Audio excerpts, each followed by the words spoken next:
Hello guys, welcome back to banking Kannadiga. So ಇವತ್ತು ನಂದು target full complete ಆಗಿಲ್ಲ. So ಎಲ್ಲಿವರೆಗೂ ಟ್ರ್ಯಾಕ್ ಕರೆಕ್ಟಾಗಿ ಓದ್ತಿದ್ದೆ. ನಾನು ಮಾರ್ನಿಂಗ್ 7ಗೆ ಎದ್ದು ಫ್ರೆಶ್ ಅಪ್ ಆಗಿ ಮನೆ ಕೆಲಸ ಅದು ಇದು ಇರುತ್ತೆ ನನಗೆ. ನಮ್ಮಮ್ಮ ಟೈಲರು, ಸೊ ಅವರು ಸ್ವಲ್ಪ ಟೈಲರಿಂಗಲ್ಲಿ ಬ್ಯುಸಿ ಇರೋದ್ರಿಂದ ಮನೆ ಕೆಲಸ ಮಾಡಬೇಕಾಗುತ್ತೆ. ಸೊ ಇದೆಲ್ಲ ಮುಗಿಸ್ಬಿಟ್ಟು ಚೆನ್ನಾಗಿ ಓದ್ತಿದ್ದೆ. ಬಟ್ ಏನಾಯಿತು ಅಂತಂದರೆ, ಇದು ಫಸ್ಟ್ ಸೆಷನ್ನು ರೈಟಿಂಗ್ ಇದಾಯಿತು. ಆ್ಯಂಡ್ ನೆಕ್ಸ್ಟ್ ನಾನು ಎಡಿಟೋರಿಯಲ್ ಓದಬೇಕಿತ್ತು. ಬಟ್ ಯಾಕೋ ಎಡಿಟೋರಿಯಲ್ ನೋಡೋಕೆ ಮನಸ್ಸಿರಲಿಲ್ಲ ಅಂತ ಅಂದ್ಬಿಟ್ಟು ಮಾರ್ನಿಂಗ್ ಒಂದು 9ಗೇನೋ ನಂಬರ್ ಸೀರೀಸ್ ಎಲ್ಲ ಪ್ರಾಕ್ಟೀಸ್ ಮಾಡೋಣ ಅಂತ ರಾಂಗ್ ನಂಬರ್ ಸೀರೀಸು 40 ನಿಮಿಷ. ಅದು ರಾಂಗ್ ನಂಬರ್ ಸೀರೀಸ್ ಪ್ಯಾಟರ್ನ್ ಅಂತ ಒಂದು ಕ್ಲಾಸ್ ನೋಡಿದೆ. ಯಾರ್ದು ಅಂದರೆ ಕಾನ್ಸ್ಟೆಂಟ್ ಗೈಡು ಅವ್ರದ್ರಲ್ಲಿ. ನೀವು ಟೈಪ್ ಮಾಡಿದರೆ ಸಿಗುತ್ತೆ wrong number series constant guide classes, ಅಥವಾ ನಿಮ್ಗೆ ಯಾರು ಇಷ್ಟ ಅದು ನೋಡಿ. ಆ್ಯಂಡ್ ಅದಾದಮೇಲೆ ಎಡಿಟೋರಿಯಲ್ ಕ್ಲಾಸು ಅಟೆಂಡ್ ಮಾಡಿದೆ. ನಾನು ಎಡಿಟೋರಿಯಲ್ ಕ್ಲಾಸು ವ್ಯಾಕ್ಯಾಬ್ ಮಾತ್ರ ಸ್ವಲ್ಪ ನೋಟ್ ಮಾಡ್ಕೊಂಡು ಫಸ್ಟ್ ನಾನು ಓದ್ತೀನಿ. ಅದಾದಮೇಲೆ ಮ್ಯಾಮ್ ಎಕ್ಸ್ಪ್ಲೇನ್ ಮಾಡಿದ್ದ ನೋಡ್ತೀನಿ, ವೀಡಿಯೋ ಪಾಸ್ ಮಾಡಿಕೊಂಡು ರೆಕಾರ್ಡೆಡ್ ನೋಡ್ತೀನಿ, ನಾನು ಲೈವ್ ನೋಡಲ್ಲ. ಸೊ ಇದು ಆಯಿತು. ಅದಾದಮೇಲೆ ಪಜಲ್ ಕೂಡ 60 ಮಿನಿಟ್ ಒಂದು 11-11:30ವರೆಗೂ ಪಜಲ್ ಸಾಲ್ವ್ ಮಾಡಿದೆ 10ಇಂದ. ಅದರಲ್ಲಿ 3 ಮೇನ್ಸ್ ಲೆವೆಲ್ ಸಾಲ್ವ್ ಮಾಡಿದೆ. ಆ್ಯಂಡ್ ಅಂದರೆ 10ಇಂದ 11:30ವರೆಗೂ ಮಾಡಿದ್ರು 60 ಮಿನಿಟ್ ಅಂತ ಬರ್ದಿದ್ದೀನಿ.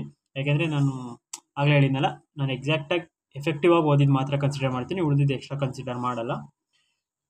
ಅಂದರೆ ದಿನ ಪೂರ್ತಿ ಓದ್ತೀನಿ ಅಂತ ಬುಕ್ ಮುಂದೆ ಕೂತ್ಕೊಂಡು ಅಲ್ಲಿ ಓದಿರೋದೇ ಒಂದು 3 hours 4 ಓದಿರ್ತಾರೆ. So I don't do like that.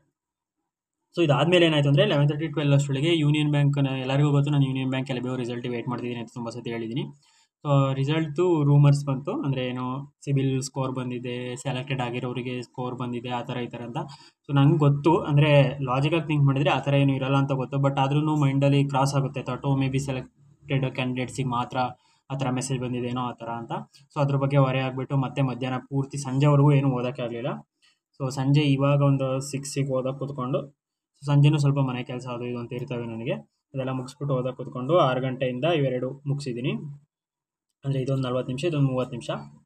Speed ರೀಸನಿಂಗಲ್ಲಿ decoding practice ಮಾಡಿದೆ. ಸಿಲಾಗಿಸಮ್ ಮಾಡೋಕ್ಕಾಗಲಿಲ್ಲ ನನಗೆ. ಇಟ್ಸ್ ಓಕೆ, ನನ್ನ ಸಿಲಾಗಿಸಮ್ ಸ್ಪೀಡು ಅಬ್ಬಬ್ಬ ಒಂದು ರೇಂಜಿಗಿದೆ. ಬಟ್ ಪ್ರಾಕ್ಟೀಸ್ ಬಿಟ್ಟರೆ ಮತ್ತೆ ಕಮ್ಮಿ ಆಗುತ್ತೆ. ಲೈಕ್ ಒಂದು 25-30 ಸೆಕೆಂಡಲ್ಲಿ ಮಾಡ್ತೀನಿ. ಬಟ್ 20 ಸೆಕೆಂಡಿಗೆ ಥರ ಟ್ರೈ ಮಾಡ್ತೀನಿ ನಾನು ಅದನ್ನು.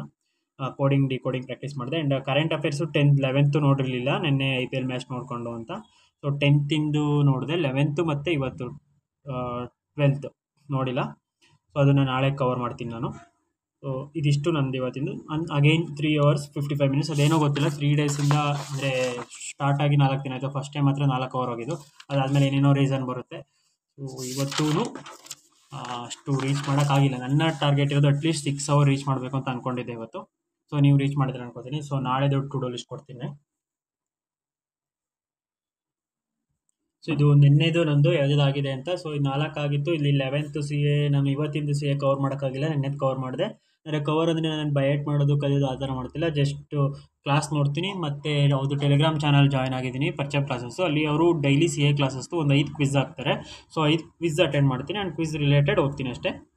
ಆ್ಯಂಡ್ 2 days ಅಥವಾ 3 days once daily quiz attend ಮಾಡ್ತೀನಿ. ಎಲ್ಲಿಂದ ಅಂತಂದರೆ ಆಲಿವ್ ಬರ್ಡಿಂದ. ಆ್ಯಂಡ್ ಆಲಿವ್ ಬರ್ಡಲ್ಲಿ ನೀವು ಫ್ರೀ ಝೋನಿಗೆ ಹೋದರೆ ಅಲ್ಲಿ ನ್ಯೂಸ್ ಕೂಡ ಸ್ಲೈಡ್ಸ್ ಥರ ನೀವು ಓದ್ಬೋದು. ಅದಾದಮೇಲೆ ಸ್ಮಾರ್ಟ್ ಕ್ವಿಝ್ ಅಂತ ಇದೆ, ಸ್ಮಾರ್ಟ್ ಕ್ವಿಝ್ ಅಟೆಂಡ್ ಮಾಡೋದು ಡೈಲಿ ಕ್ವಿಝಿಗೆ. ಆ್ಯಂಡ್ ವೀಕ್ಲಿ ಕ್ವಿಝ್ ಕೇಳ್ತಿದ್ದೀರಿ, ವೀಕ್ಲಿ ಕ್ವಿಝು ಫ್ರೀಯಾಗಿ ಪ್ರಾಕ್ಟೀಸ್ ಮಾಕಲ್ಲಿ ಸಿಗುತ್ತೆ. ಆ್ಯಂಡ್ ಒಂದು 100 ಕ್ವಶನ್ ಸಿಗುತ್ತೆ ಒಂದು ವೀಕಿಗೆ ಆಲ್ಮೋಸ್ಟು, ಸಾಕು ಅಷ್ಟು. ಆ್ಯಂಡ್ ಎಕ್ಸ್ಟ್ರಾ ಎಷ್ಟು ಕ್ವಿಝ್ ಅಟೆಂಡ್ ಮಾಡ್ತೀರಾ ಅಷ್ಟು ಒಳ್ಳೆಯದು. ಆ್ಯಂಡ್ ಎಷ್ಟು ರಿವಿಷನ್ ಮಾಡ್ತೀರಾ CA ಅಷ್ಟು ಒಳ್ಳೆಯದು. ಸೊ ಏಪ್ರಿಲ್ ಓದಿದ್ದೀರಾ, ಸೆಪ್ಟೆಂಬರಲ್ಲೇನೋ ಎಕ್ಸಾಮ್ ಇರುತ್ತೆ. ಸೊ ನೀವೇನೇ ನೆನ್ಪಿಟ್ಕೊಂಡ್ರು ಮರ್ತೋಗುತ್ತೆ. ಬಟ್ ಫೆಮಿಲಿಯರ್ ಇರ್ತೀರಾ, ಮತ್ತೆ ರಿವಿಷನ್ ಟೈಮಲ್ಲಿ ಪ್ರಿಲಿಮ್ಸ್ ಆದಮೇಲೆ ಈಸಿ ಆಗುತ್ತೆ ಅಂತ ಅಷ್ಟೇ. ನಾನು CAನ ಇವಾಗಲಿಂದಲೇ ಇನ್ಕ್ಲೂಡ್ ಮಾಡಿ ಅಂತ ಹೇಳ್ತಿರೋದು.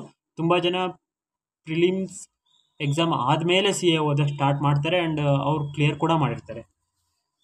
ಆ್ಯಂಡ್ ಅದು ಬಿಟ್ಟರೆ ಸ್ಪೀಡ್ ರೀಸನಿಂಗಲ್ಲಿ ಡಿಕೋಡಿಂಗ್ ಆಯಿತು. ಸಿಲಾಗಿಸಮ್ಮು ನಂದಾಗಿಲ್ಲ, ಏನಕ್ಕೆ ಅಂತ ಹೇಳಿದ್ದೀನಿ.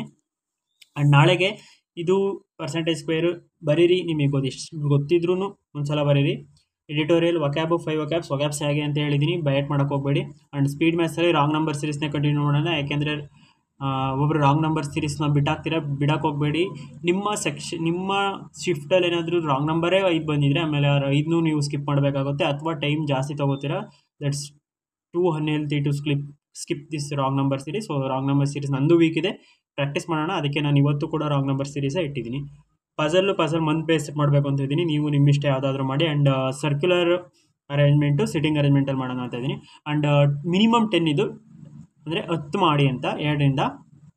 ಆ್ಯಂಡ್ ಇದು ಸ್ಪೀಡ್ ಮ್ಯಾಥ್ಸು. ಇದಕ್ಕೆ ಸ್ಪೀಡ್ ಮ್ಯಾಥ್ಸಲ್ಲಿ ಟೋಟಲ್ ಮಿನಿಮಮ್ 30 ನಿಮಿಷ ಅಂತ ಹೇಳಿದ್ದೀನಿ. ಫಾರ್ ಎಕ್ಸಾಂಪಲ್ ಇವಾಗ ನಿಮ್ಮ ಸ್ಪೀಡ್ ಇಲ್ಲ ಅಂದರೆ ಮೇ ಬಿ ಜಾಸ್ತಿ ಟೈಮ್ ತೊಗೋತೀರಾ. ಬಟ್ ಸ್ಪೀಡ್ ಇದ್ದಾಗ 30 ನಿಮಿಷಕ್ಕೆ ಮಿನಿಮಮ್ 30 ಕ್ವಶನ್ ಸಾಲ್ವ್ ಮಾಡ್ತೀರಾ. ಒಂದು ದಿನಕ್ಕೆ 30 ಕ್ವಶನ್ ಅಂತಂದರೆ ಒಂದು ತಿಂಗಳಿಗೆ 900 ಕ್ವಶನ್ ಸಾಲ್ವ್ ಮಾಡಿರ್ತೀರಾ.